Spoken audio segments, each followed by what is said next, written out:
Agora a gente continua nesse assunto, né? A gente vai receber a deputada federal Fernanda Melchiona, do PSOL do Rio Grande do Sul, para conversar tanto sobre o que está acontecendo no estado dela, quanto sobre o CNU, o adiamento do concurso nacional unificado. Fernanda, deputada, boa tarde, obrigado pela presença aqui no All News. Obrigada pelo convite, Sakamoto. Um prazer estar aqui contigo, com a Carla. Pena nessa circunstância, né? Que, como vocês estão vendo, é muito grave no Rio Grande do Sul. Ainda tem muita gente desaparecida, ainda tem muita gente esperando resgate nos telhados. Hoje ainda, muita gente incomunicável em algumas regiões, porque caiu a internet, caiu telefone e algumas regiões do estado, sobretudo na Serra, dificuldade para o resgate chegar. Então, é evidente que é uma situação extremamente grave que o nosso povo tem sofrido. Já são 38 mortes, perdão, e mais de 26 mil pessoas desabrigadas, meio milhão de pessoas atingidas, e como vocês viram, a água chegando em lugares que a gente nunca viu, né? Rodoviária, mercado público, toda a Avenida Mauá, que é uma das centrais de Porto Alegre, logo na entrada da cidade, no centro histórico, pedido para evacuação também do quarto distrito, além de regiões que sempre são atingidas e que são das populações mais vulneráveis, como a região das ilhas, né, região sul da cidade de Porto Alegre, mas é uma situação que atingiu todo o estado, né, região metropolitana muito atingida, Vale do Taquari, onde em setembro do ano passado nós perdemos dezenas de vidas, 54 vidas, também atingida, município de Roca Salles, Mussum, a região da Serra, como eu disse, região norte do estado, fronteira oeste, então é uma situação muito grave, uma grande quantidade de chuva e hoje já voltou a chover, né? Não na intensidade de ontem, mas já voltou a chover, à medida que o nosso rio segue aumentando, né? O Rio Guaíba, que está em Porto Alegre, em alguns municípios da região metropolitana, segue aumentando a cada hora 8 centímetros o nível do rio, o que vai chegar numa marca que nunca tinha chegado na história de Porto Alegre, do Rio Grande do Sul, mais do que a maior enchente que foi em 1941, né? É, Estou falando em 505, então é muito grave mesmo. deputada, a gente tem visto as imagens, são bastante surpreendentes de Porto Alegre. Bem, antes de mais nada, a gente quer transmitir a solidariedade aqui do UOL à senhora e a todos os gaúchos, né, pela situação difícil que estão passando, né, e a gente espera que a maior quantidade possível de pessoas possa ser resgatada o mais rápido possível, né, com todos com vida. Agora, essas imagens são realmente impressionantes. A senhora falou do quarto distrito, que é um distrito, inclusive, com bairros de maior vulnerabilidade aí em Porto Alegre, né? E aí eu queria, na verdade, que a senhora falasse, antes da gente entrar propriamente dito no interior do estado, né, falasse um pouco sobre a situação da capital. A gente teve as regiões portuárias, o gasômetro, né, tudo, e o centro de treinamento do Grêmio, do Internacional, também tomados pelas águas, região das ilhas, né. Lembrando, para quem não conhece a geografia de Porto Alegre, o Guaíba, ele acaba recebendo as águas dos rios, né, como o Taquari, entre outros rios, né, que correm pelo interior. Essa água acaba, ou seja, aquele aguaceiro que a gente viu pelo interior, acaba vindo para o Guaíba e dali caindo em Porto Alegre, né? Como é que estão sendo? Porto Alegre também está tendo que acontecer resgates? Como é que estão o atendimento às vítimas na capital? Olha, também está tendo que acontecer resgate, pedido de saída das casas, que sempre é uma dificuldade nessa Sakamoto, mas que precisa ser feito, né? Em situações como essa não tem nada que valha mais do que a vida, então a gente deixa sempre o alerta nas regiões que têm orientação da Defesa Civil, que as pessoas saiam de casa, mas como tu bem disseste, tem regiões que são recorrentes, a região das ilhas, né, uma população extremamente vulnerável, pobre, de trabalhadores e trabalhadoras, que é sempre atingida pela chuva e são pessoas que perdem tudo, né? Depois a reconstrução é muito difícil. E sim, né? Pessoas saindo. O Maitá também, aqui na região central, como tu bem viste, desde o início da manhã tem o pedido para evacuação de certas ruas, de certas localidades.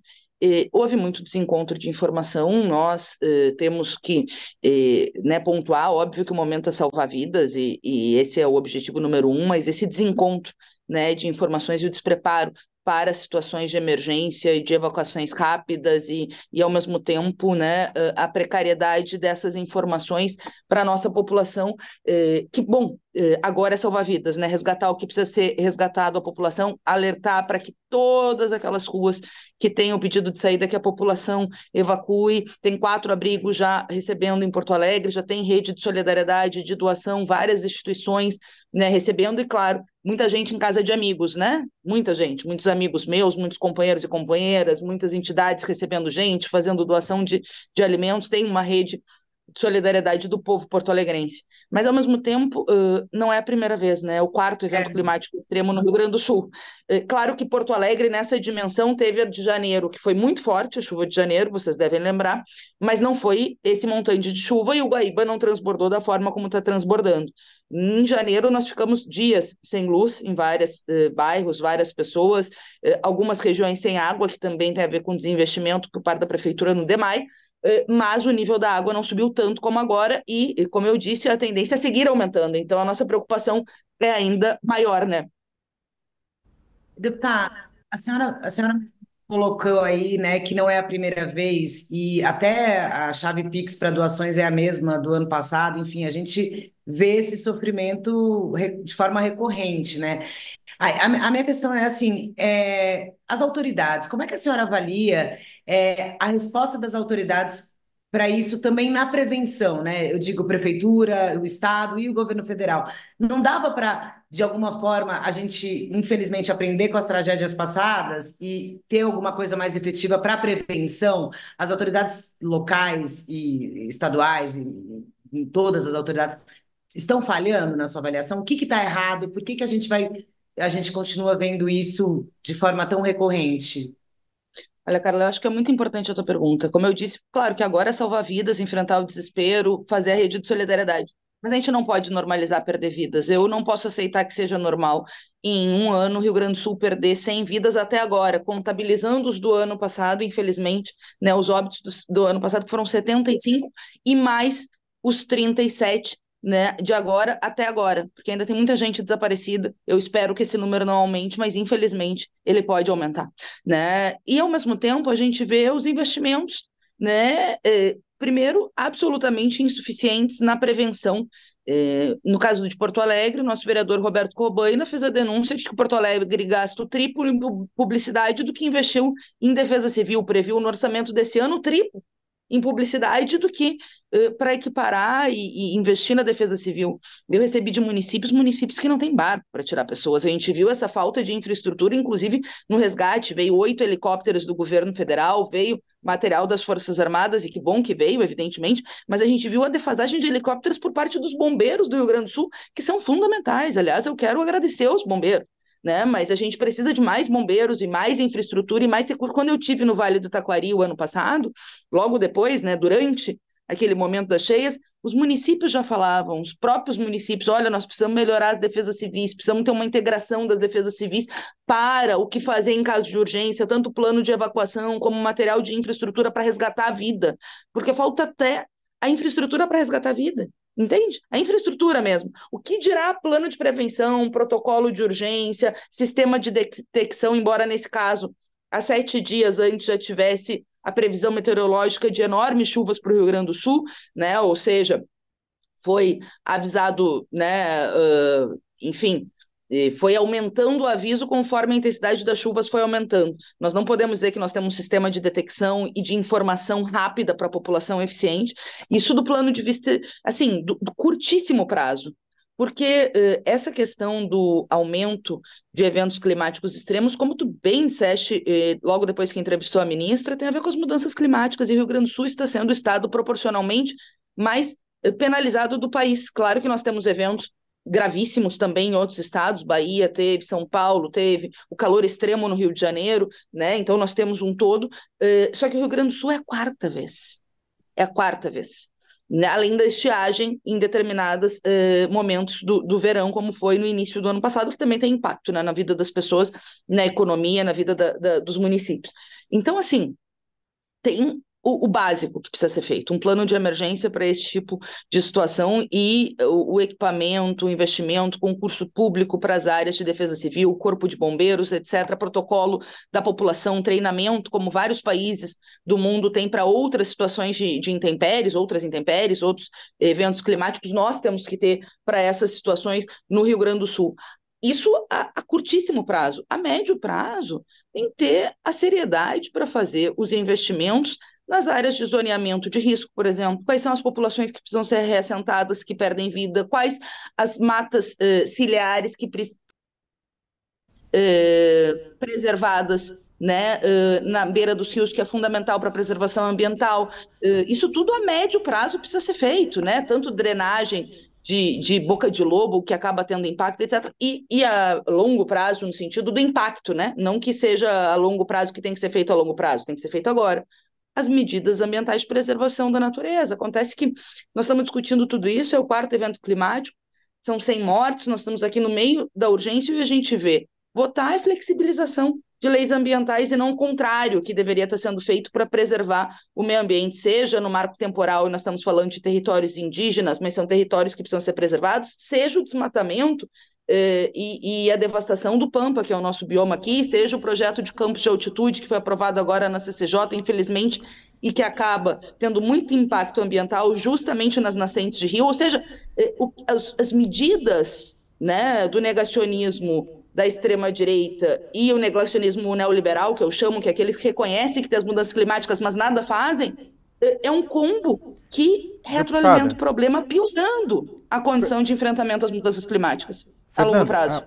Desculpa te interromper, mas é exatamente sobre esse ponto que eu queria levantar, porque uma parte, é claro, você tem ações que devem ser feitas pelas prefeituras, ações a serem feitas e pelas câmaras, ações a serem feitas pelo governo do estado e pela Assembleia Legislativa, mas tem muita coisa a ser feita pelo Congresso Nacional, onde você está, onde você trabalha no dia a dia. E eu queria ver como é que está esse clima, porque toda vez que a gente tem eventos climáticos extremos, seja em Petrópolis, seja em São Sebastião, seja na Bahia, seja no Rio Grande do Sul, todo mundo manda solidariedade, vamos aprovar projetos emergenciais para salvar A, para salvar B, que é claro que é importantíssimo, que neste momento, como você bem falou, tem que salvar vidas, a prioridade é essa. Só que depois parece que a memória política do Congresso Nacional seca.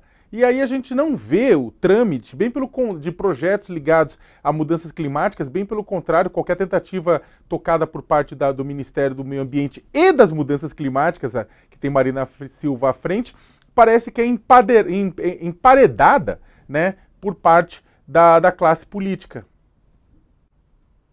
Eu acho que é isso, Sakamoto. Infelizmente, eu quero só concordar contigo, lamentando, porque agora vai ter, possivelmente, votação de liberação de recursos, que são importantes. Tu me conhece, a gente vai batalhar para liberar cada centavo do governo federal para o Rio Grande do Sul. Deve votar na Câmara a possibilidade de acelerar o envio de emendas de fundo a fundo para os municípios atingidos em caso de calamidade.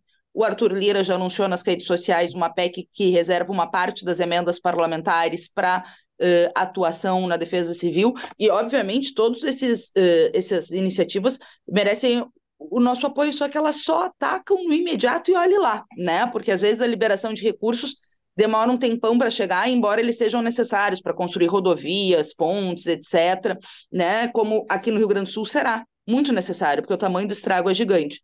Eu tenho uma preocupação a mais, que aí eu também tenho dificuldade que tramite, que é uma assistência para as famílias, viu, Sakamoto? Porque a gente sabe que as famílias trabalhadoras são as que menos poluem.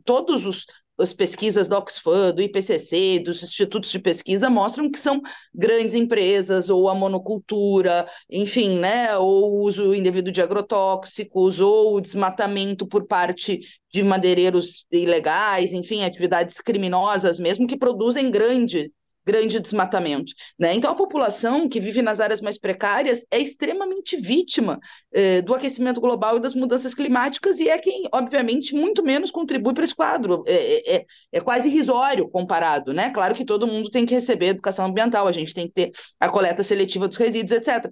Mas, assim, quem paga. E esse trabalhador acaba repagando tudo, né, para reconstruir a vida. Agora o governo Lula corretamente antecipou o FGTS, e óbvio que eu acho que é positivo, antecipou o Bolsa Família, óbvio que eu acho que é positivo, mas é recursos que já são dessas famílias. A gente deveria pensar um auxílio emergencial para quem perde as coisas, e perde tudo, perde do fogão que parcelou em 10, 15 vezes, vocês sabem bem como o povo pena para conseguir estruturar a sua vida e aí depois sair do seu bolso o seu endividamento. Então, esses que é direto para o povo, nós também temos dificuldade. Eu tenho 2 projetos nesse sentido que eu não consigo que tramite no Congresso Nacional, mas eu vou seguir batalhando, né? E o ambiental é pior. Não é só que eles esquecem logo depois da tragédia, é que eles fazem o contrário do que deveria ser feito no que diz respeito à proteção ambiental. É exatamente o contrário. São aqueles que agora, solidariedade, etc., né? Muitos. E é óbvio que nós queremos solidariedade, mas nós queremos solidariedade ativa, inclusive em votação de projetos que permitam o Brasil fazer a sua parte no todo que precisa ser feito no mundo para que essa geração consiga reverter o aumento da temperatura média do planeta. Muitos já dizem que é a última geração capaz de reverter e reduzir, né, esses aumentos previstos, que vão ter mais catástrofes como essa, mais migração climática, mais gente no mundo passando sede, mais problema de seca, mais problema de intempéries, mais ciclones extratropicais no sul, como a ciência vem nos alertando desde 2009, Sakamoto. Desde 2009 eu falo aqui no Rio Grande do Sul, e como vereadora que fui de Porto Alegre, os riscos para o Rio Grande do Sul, a ciência nos diz que aumento de ciclones extratropicais, nós tivemos 2, e eventos climáticos como nós estamos vendo agora, né? E, ao mesmo tempo, quando a gente vai fazer... Eu não sei se tu lembra, mas em 2019, o Eduardo Leite, o governo do estado, etc., queria liberar uma mina de carvão aqui na região metropolitana. Então, olha só, é um contrassenso que a gente vê a flexibilização das regras ambientais da FEPAM, o licenciamento de coisas absurdas e projetos como esse que nós falávamos, né? O marco temporal não é só o pior ataque aos indígenas desde 88, é o pior ataque ao meio ambiente, porque os indígenas são os guardiões dos nossos biomas. Esse projeto que passou na CCJ com a nossa contrariedade permite um absurdo em todos os biomas, no Cerrado, no Pampa, né, na floresta amazônica, enfim, todos os biomas, atacando as áreas de nascente de rio, que é basicamente, sobretudo, áreas que não são florestadas, como são os campos de altitude, mas fundamentais para essas nascentes de rio. Então, sim, e ao mesmo tempo que a gente, óbvio, precisa agir imediatamente e salvar vidas nesse momento, existem aqueles que digam, não, mas esses não podem discutir, não podem politizar, não sei o quê. Infelizmente, as mudanças climáticas são políticas, foi gerada por esta lógica política que nos trouxe até aqui. E depois que passa todo o drama, os municípios ficam abandonados, porque muito demora nessa reconstrução, e as pautas ambientais tão necessárias para preservar e evitar e mitigar as próximas, não só ficam secundarizadas pelo Congresso Nacional, como são pioradas pelo Congresso Nacional. Então, nós precisamos seguir essa luta em relação ao meio ambiente, ao plano de emergência, ao plano de prevenção, à preservação das nossas florestas, ao fortalecimento do Ministério do Meio Ambiente, ao fortalecimento dos territórios indígenas. Essa é uma luta da nossa geração.